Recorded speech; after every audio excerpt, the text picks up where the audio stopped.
Deoteronomia 17.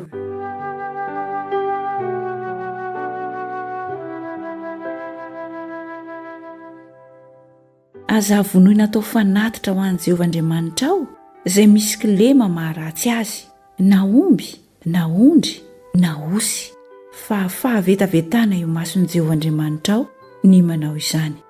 Raha misy hita aminao ao an-tanànanao izay omen'i Jehovah Andriamanitrao anao, na lehilahy na vehivavy, manao izay ratsy eo imason'i Jehovah Andriamanitrao ka mivadika ny fanekeny,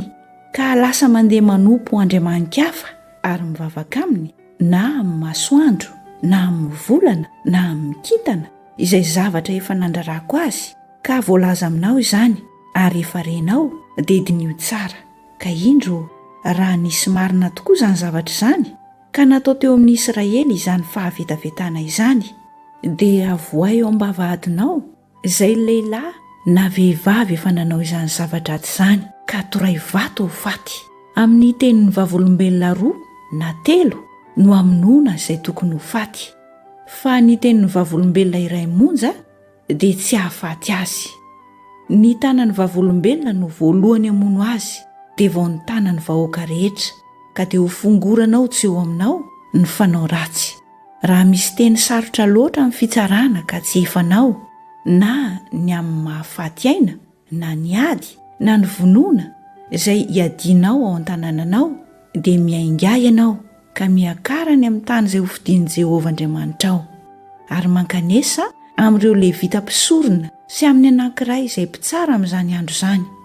ka manontany dia ambarany aminao ny tenin'ny fitsarana, ary arao ny teny izay ambarany aminao eo amin'ny tany izay hofidian'i Jehovah, ka mitandrema hanao arak'izay rehetra atorony anao, araky ny lalàna izay atorony anao sy araky ny fitsarana izay holazainy aminao no ataonao. Aza mivily miala amin'ny teny izay ambarany aminao, na ho amin'ny ankavanana na ho amin'ny ankavia. Fa ny olona izay miavonavona ka tsy miaino mpisorona izay mitsangana hanao fampompivavahana eo anatrehan'i Jehovah Andriamanitrao, na ny mpitsara, dia aoka ho faty izany olona izany,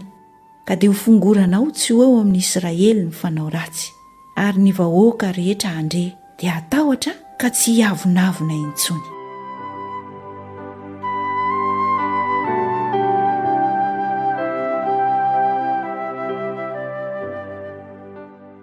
Rehefa tonga any amin'ny tany izay omen'i Jehovah Andriamanitrao anao ianao, ka mandova azy sy monina eo ary manao hoe hanangana mpanjaka ho ahy aho, mba ho tahaka ny firenena rehetra izay manodidina ahy, dia izay hofidian'i Jehovah Andriamanitrao ihany no hatsanganao ho mpanjakanao. Anankiray amin'ny rahalahinao no hatsanganao ho mpanjakanao, fa tsy mahazo mifidy olona hafa firenena izay tsy avy amin'ny rahalahinao ianao. Kanefa oka tsy hanana soavaly maro izy, na ampiverina ny olona ho any Egipta mba hazony soavaly maro, satria hoy Jehovah taminareo, aza miverina amin'izany lalana izany intsony.